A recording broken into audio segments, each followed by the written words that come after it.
अब वही नबी का नूर हजरत अब्दुल मुत्तलिब की पेशानी में, हजरत अब्दुल मुत्तलिब का मकाम बढ़ जाता है। अब अब्दुल मुत्तलिब की शान बढ़ गई, अब्दुल मुत्तलिब की अजमत मक्के में बढ़ गई।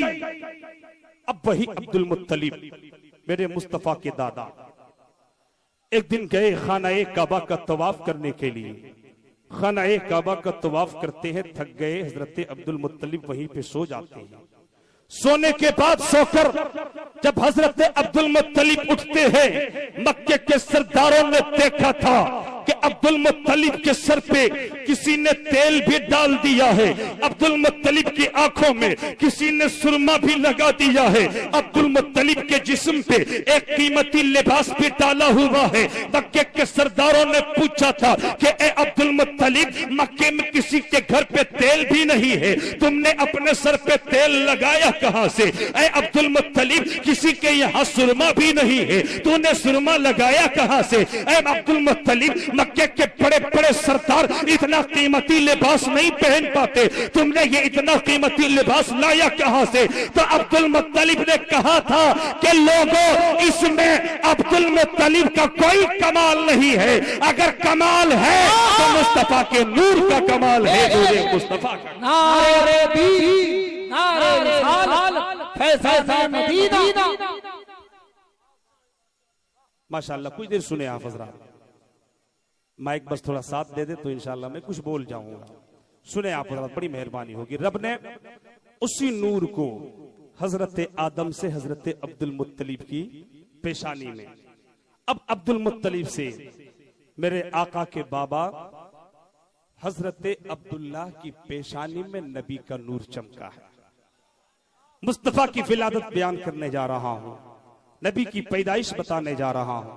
नौजवानों, कुछ देर सुन लो, अगर जा रहे हो जरूरत के तहत चले जाओ, फिर आ जाना। शायर साहब तशरीफ लाने वाले हैं, इसलिए आप लोग बैठिए, कहीं मत जाइए।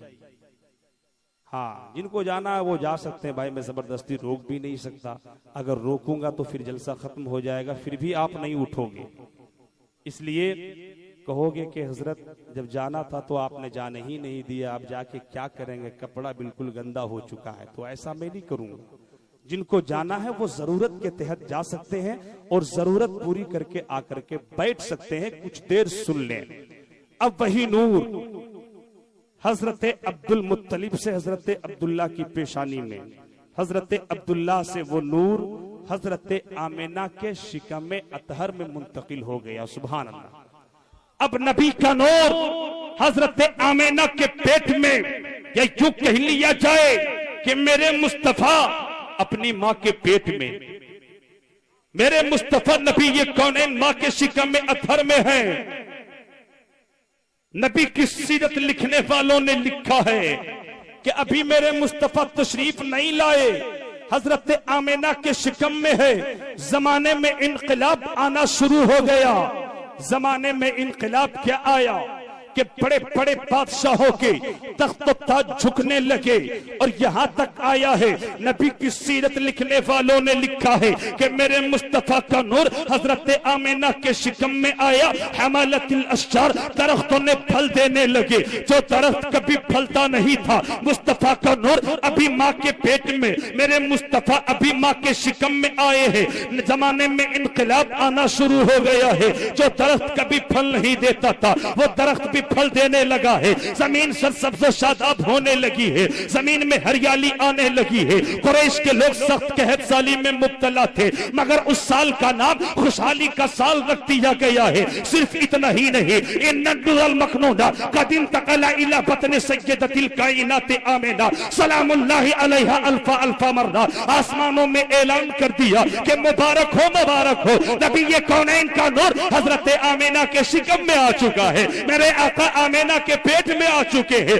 मेरे मुस्तफा अपनी माँ के शिकम में अतहर में आ चुके हैं। हजरत अब्दुल्ला इब्ने अब्बास फरमाते हैं, उसी रात की बात जिस रात हजरत अब्दुल्ला से वो नूर मुंतकिल होकर के हजरत आमिना के शिकम में अतहर में आया था, या यूं कह लिया जाए अदब के दायरे में कि जिस रात मेरे आका हजरत आमिना के पेट में तशरीफ लाते हैं, उसी रात की बात है। हजरत अब्दुल्ला इब्ने अब्बास बयान करते हैं, इन्न कुल्ल ताबतिन कान कत्ल कुरैश नतक़तिल कल लैला, क्या उसी रात कुरैश के तमाम जानवर बज़बान फसीह बोल पड़े, कद हमला बिरसूलिल्लाह सल्लल्लाहु अलैहि वसल्लम व रब्बिल काबा हुवा अमानुद दुनिया व सिराजुल आलमीन। कुरैश के जानवर कह रहे थे, क्या कह रहे थे कि मुबारक हो, मुबारक हो, नबी का नूर आमिना के शिकम में आ चुका है। ये कौन कह रहा है? कुरैश के जानवर। अब यहीं पे रुके नकीब साहब, एक अकीदा बता देता हूं। कुरैश का जानवर जानवर होकर के, कुरैश का जानवर जानवर होकर के नबी की विलादत का चर्चा कर रहा है।